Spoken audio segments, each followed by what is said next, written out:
special emergency season 4 of the Green Noise podcast. 74,000 hectares of the Cederberg burnt. By threatening within about 30 seconds. And what happens now? A runaway fire is a different monster completely. Green Noise podcast brought to you by Cape Nature.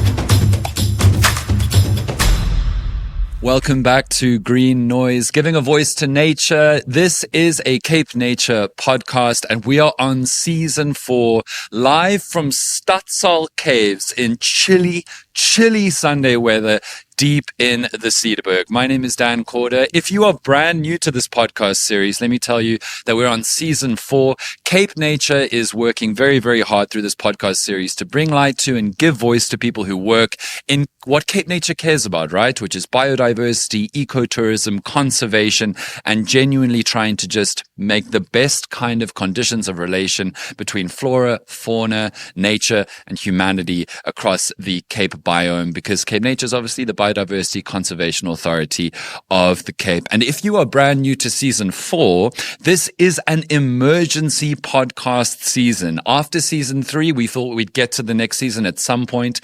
But then, if you don't know, if you aren't connected with the iconic and gorgeous Cederberg mountain range, you may be unaware of these devastating series of fires that happened over festive season here in the heart of the Cederberg, from Algeria right through 8 Cake Pass and beyond in both directions. There were fires around Christmas. There were fires around New Year's, and really, really devastating results. And today we're going to speak to 2 people who are going to be intimately involved in the recovery from the fire, and who are already deeply and have for a long time been deeply involved in the Cederberg from a variety of different human-led projects. I know them both already.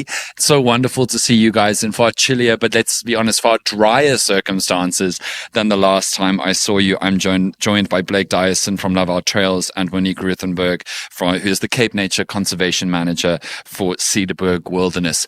Could we start just by talking a little bit about where we all met, where I met the 2 of you last year? It was late May, it was pouring with rain, it was at Driehoek Farm. What was the event, Monique?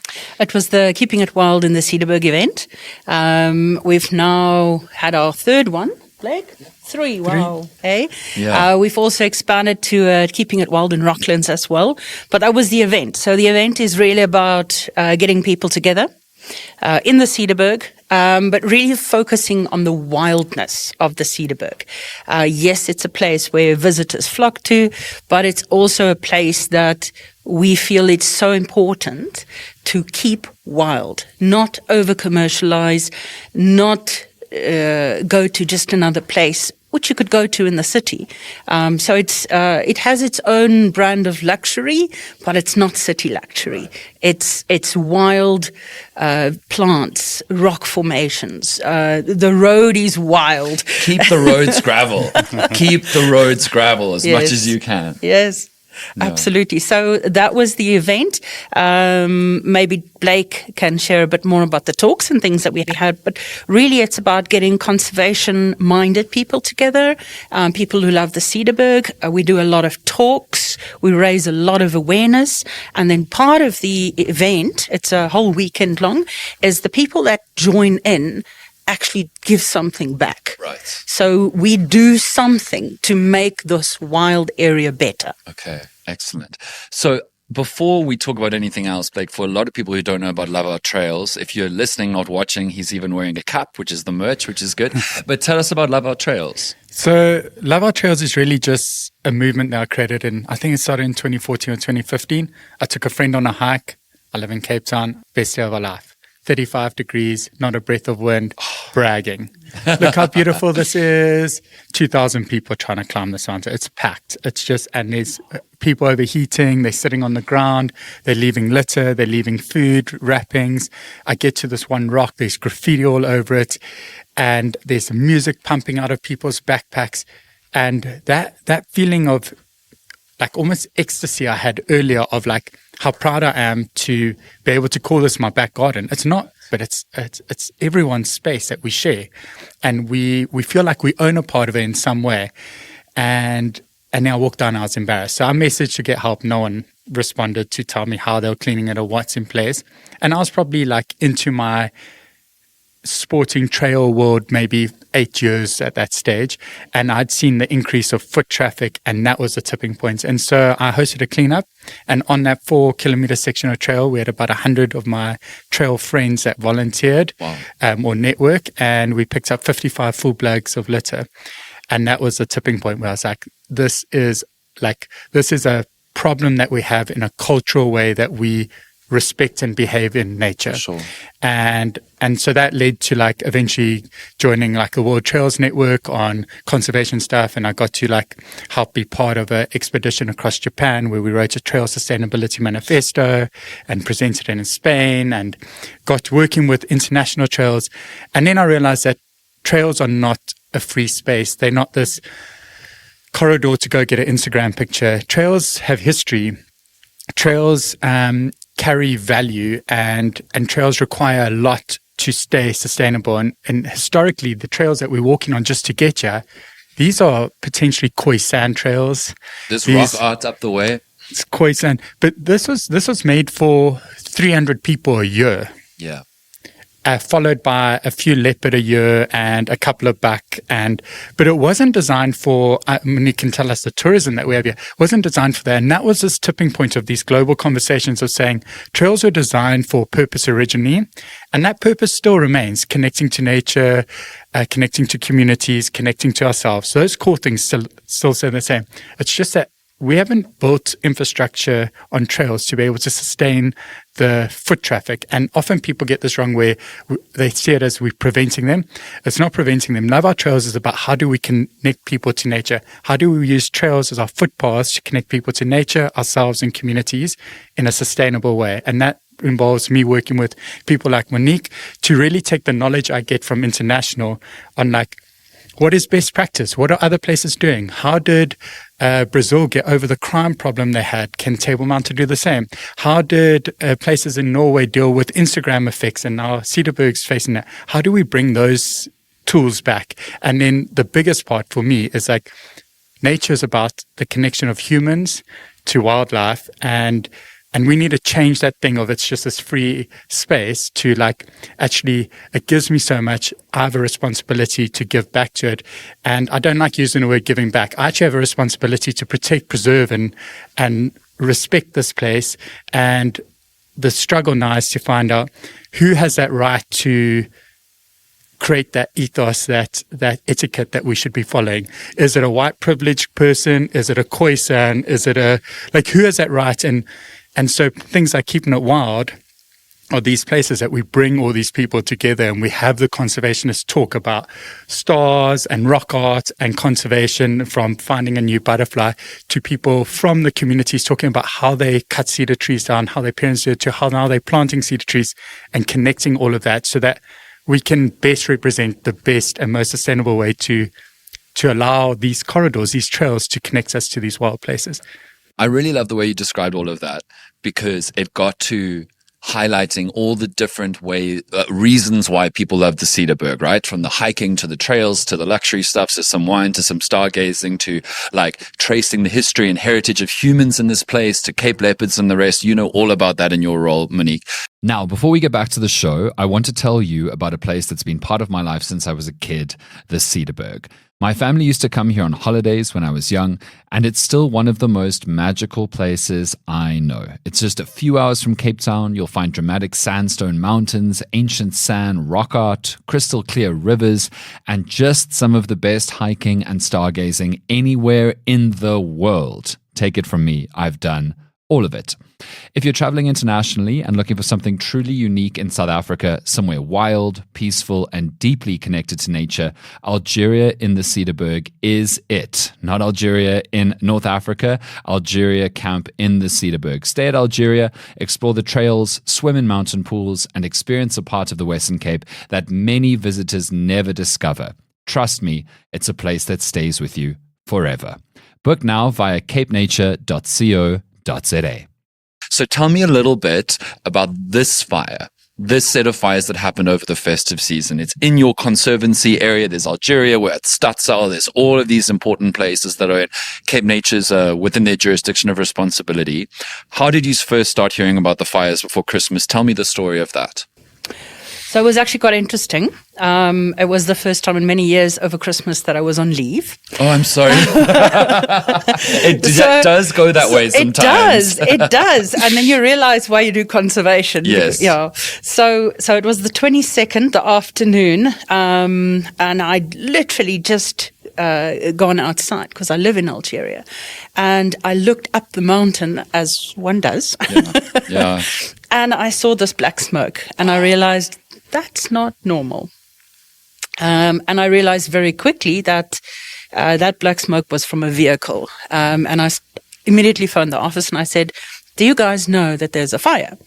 And the guy said, what are you talking about? I said, just walk outside the office. You were the one who and spotted look it. up the mountain. Wow. And at the same time I was calling the office, I started getting missed calls from Davy and other people in That's Davia Driehoek farm. Davia Driehoek. And that just goes to show you we're also connected as well, because my phone was ringing off the hook. Right. Everyone from Justin to Davy to local residents, visitors to the area that I've come to know, was just phoning. Of course, we have a fire response plan. We activated it immediately, contacted the helicopters, etc. And of course, this whole fighting the fire process ensued for 15 days, effectively. So 22 December in the afternoon, right through to the 5th of January. With active firefighting. And of course, after the main fires are put out, you monitor. Yes. Just to make sure nothing stands up again, something silly as a change in wind direction in a hot spot, and you've got the fire carrying on. So that was 15 days between the 22nd and the 5th, and 53,000 hectares later. That was the December fire. Now, what we need to remember is this was now the second fire in 2025, which was a big fire. The first one in February, March, was 21,000 hectares. Sure. So now you've got, in 2025 going into January 26, 74,000 hectares of the Cederberg burnt. You had to evacuate, didn't you? Actually, I didn't personally need to evacuate. Sometimes when you get in a fire situation and you've prepared your area, so you've done small block burns, you've got your fire breaks in place, and also depending on the fire that you're facing, sometimes it's actually safer to stay in your house. Interesting. So I was one of the fortunate people that Wow. it just went right through and right past. Did you guys have to evacuate the Cape Nature Algeria site though? We did evacuate the visitors. This was amazing. Like Yeah. the burn, you can see even now, it got to about 30 meters from the reception. Yes. And then it was like a divine act of God said, we're going to turn the wind around. So we actually did. And what we do with both floods and fires is you obviously monitor your conditions, you monitor your situation, your weather patterns, and you determine your risk. So we determined the risk at this point, and often it is not necessarily because we fear the people are in imminent danger.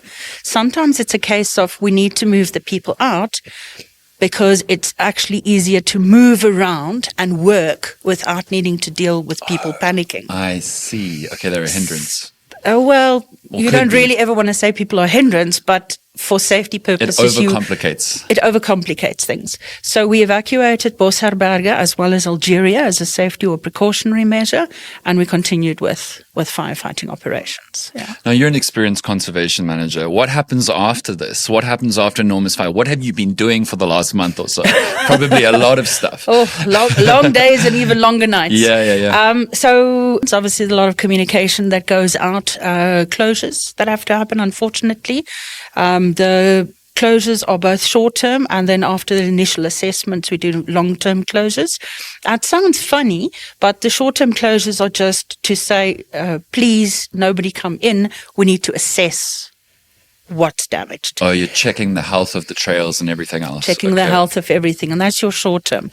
And then once you've determined what the impacts have been, then you have to work out how long is it going to take me I to do the see. repairs and for the recovery. I see. And then you know what your long-term closure is going to look Okay. like. Are there a lot of upset people begging to come in? Fewer than what you would think. And perhaps it's the Cederberg, and perhaps it's a mindset of people. I don't know yet. But I do believe that more and more people are starting to realize the impacts of fire on the environment and the importance of recovery. Right. It also, I suspect, is because so many other fires happened immediately after this one. So many people, it's not something that happened in the distance, and now you want to go back to your holiday place. So many people, where they were living, were impacted with fires on their doorsteps.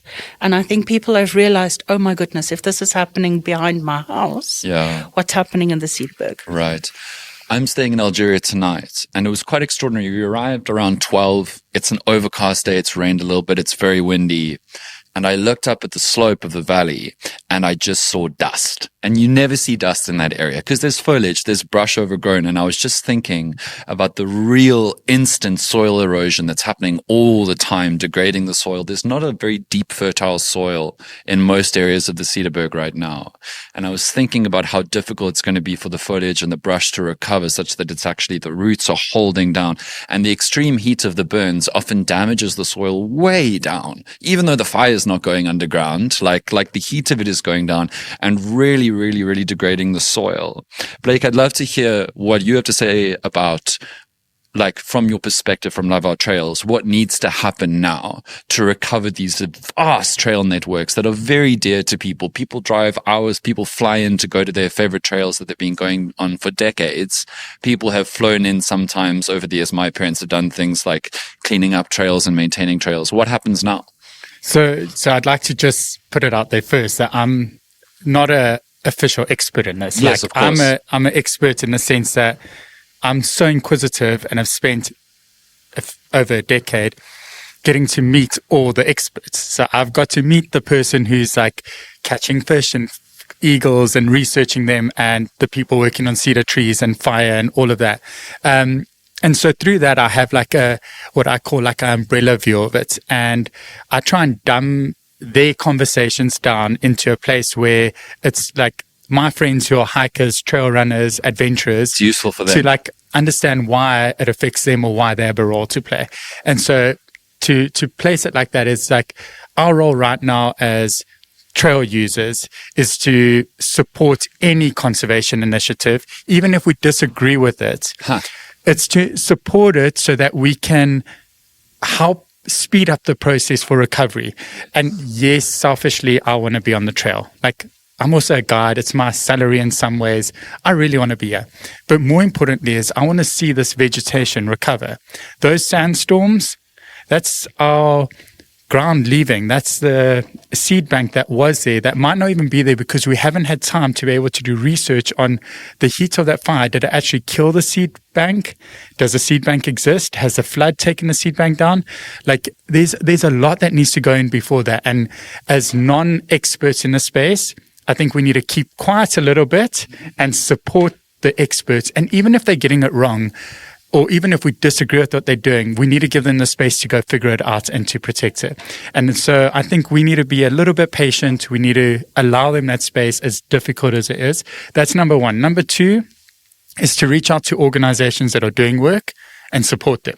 So like right now, Sustainable Cedar, they've worked with the local communities to plant cedar trees. I think they have about 10,000 saplings laying around that this year they can plant if the water conditions, rain conditions are good. I see. Like, what we should be doing is we should be raising money to be able to double that. I see. Because every sapling that you sponsor, you're also creating a job for a local person that lives here to plant it. Through that, you're also creating education in why we keep the area clean, how we preserve the space. There's a lot behind that. So as users, that's a part. The other side is to be like, we're concerned about the animals. Have we thought about reaching out to Megan with the eagle projects or Jeremy with the fish projects? Right now with the extra like dark soil that's ended up, and I don't even know the right terminology, in the water barrels, in the water last weekend. The water temperature at Driehoek right now is about 22 degrees, and at Algeria is 26 degrees. This is almost 10 degrees higher than it normally is. We have no idea what that impact is. And is that going to affect the fish? Is it going to, like, what is the, and so can we reach out and support? Can we add funds? Can we come and do surveys with them? And I think so as trail users, we need to flip our approach right now and be like, I don't need to get a PB up a mountain. I don't need to hike that trail. What I need to do is how can I come here, have a holiday, drink the wine and support local conservation? I see. And now a quick one for our South African listeners. If you're over 60 or your parents are, Cape Nature is offering 30% off accommodation. Wow, 30% off accommodation. It isn't even Black Friday. 30% off accommodation at many of their reserves across the Western Cape. It's the perfect excuse to slow down, get into nature, and experience some of the most beautiful places in the province, the country, and the world, to be honest. From the mountains of the Cederberg to the forests of the Garden Route and the coastal reserves along our shore, there is something special waiting for you. So, if you've been thinking about a peaceful midweek escape, this might be your sign. Visit capenature.co.za to explore the reserves and book your stay. And now, back to the show. And Monique, from your perspective now, are you finding that largely people want to help? Like people are throwing themselves at your doorstep? What are the most useful interventions that people can provide when you call on them? So, yes, your first question, people are offering help. Just last week, 140 people with Justin Bonello cooking for us. I think 17 trails were assessed. Wow.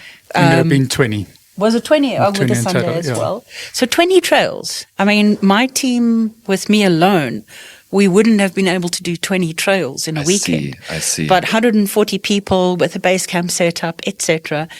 20 trails assessed. We installed trail signage that says, no entry, burnt area. That would have taken us weeks to get all of those signs up. 44 bags of litter cleaned up.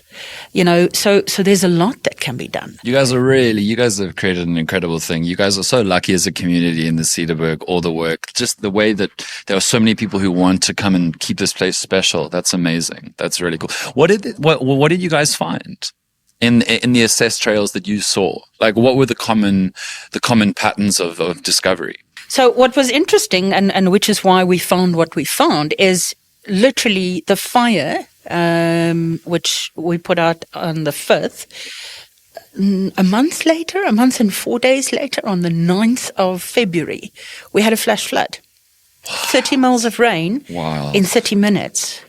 So, excuse me? 30 mils of rain in 30 minutes. Wow. So flash flood. So we had the 23 floods, the 2024 floods, and now immediately after a fire, when everything is open, exposed, barren, soils are just sitting there. We have the wind, the dust devils that you're talking about, and now we had these floods again. And the evidence are on the roads. The evidence is on the footpaths. Sure. We've got trails and tracks that have now got basically mudslides across them. We've got sections that have been eroded because that's the path that the water is following. We've got water bars that are just completely covered. So that's what we're dealing with. So literally for the next 9, 10, 11 months, that's what we're going to need to be clearing. And it's not winter yet. So winter is coming. For the Game of Thrones people, winter is coming. And for those of you who've not been in the Cederberg in winter in the Cederberg is more serious than winter on Game of Thrones. Like those White Walkers have nothing on the Cederberg flash floods. I remember we were staying at Mount Cedar the one year and the rain started. We stayed 4 days longer. No one could come in or out. And eventually you're trying to drive out and the little bridges that used to be there anymore, they're no longer there. That's very intense. So what goes into recovering a trail to the point where us humans can use it again safely, like in terms of restoring access when it's been flash flooded and fired and eroded and dust bowled? So the first thing is to obviously control the water that is still coming down, and that often could be something as simple as sandbagging in some areas. It could be water bars. It could be culverts, which is construction work. And we use natural material. Again, we don't want to construct things in the Cederberg. That's not natural. Again, we want to keep it wild. So we're using natural stones, natural logs in the area. You've got to remove the excess soil. You've got to get the water off the path. You've got to install the signage. Some cases, you've got to reroute the trail entirely. And often when you're doing trail work in good weather conditions, because that's when people are out, right? You don't do trail work when it's pouring with rain, but that's actually when you need to be on the trails to see what's happening. Oh, right. 100%. To see where the weak points are. To see where the weak points are, where the water is going. So that's a lot of what needs to be done, is reroute, repair, get water off, get excess soil off, and where the soil has washed away is repack rock, repack gravel, for instance. Which parts of that reconstruction require experts like construction teams, and which of it can be experts leading volunteers like trail volunteers? So a lot of the footpaths, volunteers, and it's just manual labor. But as soon as you're dealing with jeep tracks, roads, then you're looking at gabions, you're looking at Reno mattresses, you're looking at bridges. Those are construction. That's construction. Okay. Wow. It sounds like a lot. And it's going to have some of these trails are not going to open for a good year, right? Probably not. Is that because you've got to wait through winter and then do evaluations and then do rebuild? You actually do it twice at least, and sometimes 3 times. So you do it before the rainy season, just to try and open where it looks like water used to run, so that when the water comes, it has a way to go where you want it to go. Then after winter, you do another assessment and a repair. Sure. And then just before you open, you do your One final more check. time. Blake, have you been involved in lots of like actual trail reconstruction and trail clearing and the rest? So not so much reconstruction, mostly just I haven't got the time to do it. Like, it is tedious. It takes hours and hours and hours. So I more specialize on the auditing, and then like the idea of how we can best build trails or reconstruct them on our advice side. So like, super lucky to have been part of conversations internationally where there's research on how big a step should be, how to prevent shortcuts, and that. So I'll do, like, when we do briefings for these things, I'll help Monique with the discussion and I'll share ideas in our terms, because often the conservation people don't have to go into certain detail and they have to go into more detail on other things, and it doesn't always meet the volunteer.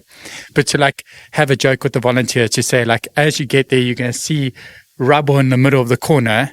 Don't focus on this. That rubble's come from somewhere else. You have to look up. Like, to simplify the conversation to that point where it's like, as a trail user, that's what you're doing. And so I think our biggest role is like, we need to have good leaders, and a big part that Monique and I are trying to get in is like, how do we build leadership volunteers, like stewards, that can actually lead these things, potential guides, and that we can train them on either a green flag trail auditing system or whatever we can give a recognition to, that we know that there's a minimum standard. And so that's a long-term dream. But to be honest, like, I've been doing this since 2014. The first couple of years I brought this up, I used to get hate mail on my WhatsApp and on my social media saying, trails have always been there, stop trying to do this, they've been around for hundreds of years. And it was super narrow-minded approach of being like, I'm trying to stop events happening there, I'm trying to stop people going out, instead of seeing like, I'm trying to create a sustainable model. And maybe my approach was very, I didn't learn enough to approach it in the right way. It's just that I was maybe too direct. There was a diplomacy course waiting for you. Yeah. And so over time, I think I learned a bit. But I think now what we've seen is, because we're doing these things and it's becoming fun, and we have a community, and like the farms come and they give wine, and Cederberg Beers gave us a keg the one day to celebrate, and Justin Benilla cooks everyone a pork. I mean, who gets the opportunity? And so people come and they celebrate and they be part of something. And once you've gone and picked up litter in an area, you won't unsee it. Like, every time you walk, you'll see it. Once you've tried to build a trail, once you've walked up the mountain with a pick or a spade on your shoulder in 40 degrees heat and you clear it, you get back, you're like, okay, I'm not going to bitch that much. I understand how much work goes into it. And so I think like, my role is very much like, I've gone and done a bit of the work. I'm not saying I've done none of it, but I understand what goes into it, and I'm very fortunate to be surrounded by people who are experts in it. And I want to help create systems with management of parks like Cape Nature who have a lot of bureaucracy because they need it in some ways, but often it misses where the support is coming from. And so Love Our Trails role is like, really, how do we build this trust? And it's been years now that we started the first time we wanted to do something on the trail. I think I helped with an audit in Northern Cederberg, and I had this like thick paper thing that I had to fill in and follow a strict rule. And then slowly the trust was like, actually, Blake knows what he's doing. And then this year we tested an app model that we've done. And this could be a pivoting thing that we could use an app to allow volunteers or guides to audit trails throughout the year, which then goes into a pool. And potentially the next phase is, how does Love Our Trails build an AI tool that helps analyze this data to speed up the way that we can send volunteers out or experts out to actually go and do work that needs to happen. If a weather warning comes in, that app will tell us immediately, these are the 10 drains that need to be cleared. And this is what's so exciting, right? I think you mentioned a little bit of this at Keeping It Wild last year. I seem to remember on the first night. But that was a year ago, so it was like I was hinting to it, but I couldn't tell the whole thing because we hadn't had a moment like this where I could prove how it works. Once you prove how it works, I've been inundated with messages being like, when's the next one? I'm like, I can't take another 6 weeks off work to plan another one. Like, just give me a break. But that is the point, right? And it's exactly what you've just illuminated, is that all of these really exciting technological developments happen because passionate people like sacrifice their spare time to pursue something they really love to try and make a positive difference that then bears that kind of fruit. So thank you for that. And that's really, really tremendous. Monique, I want to close by asking you, what happens if there's another fire in the Cederberg right now? Like, the Cederberg has always, like, part of its charm is that it's almost uniquely unwelcoming to humans in like a charming way. It's like deeply inhospitable in some ways. There's extreme weather events all the time. You've mentioned 3 floods in the last 4 years. You've mentioned all these fires and the rest of it. We know that the Cederberg is either too cold, too hot, too wet, or too dry, and you're just you're doing your best. It must be a wild thing to be the conservation manager here. But what would happen if there is a fire now in the Cederberg? Do you feel like there's a silver lining from these last few fires where everyone's better prepared now, more sensitive to it, more alert to it, working harder to try to upskill? Yeah, so I look at life that every crisis is an opportunity.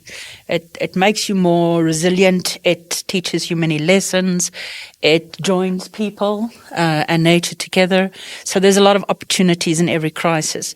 I'd like to be optimistic and say we're not likely to have a fire of this extent in probably the next at least 5 years, because of the fuels that would be necessary to have such an extensive fire. However, if you're looking 7 to 10 years, the veld is ready to burn again.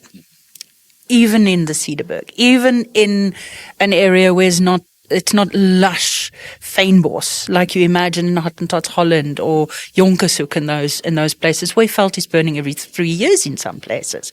So it's less likely to happen to this extent in the near future.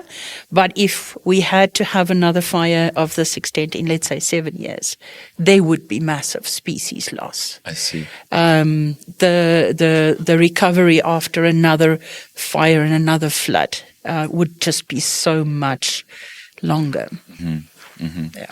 So we need to prepare.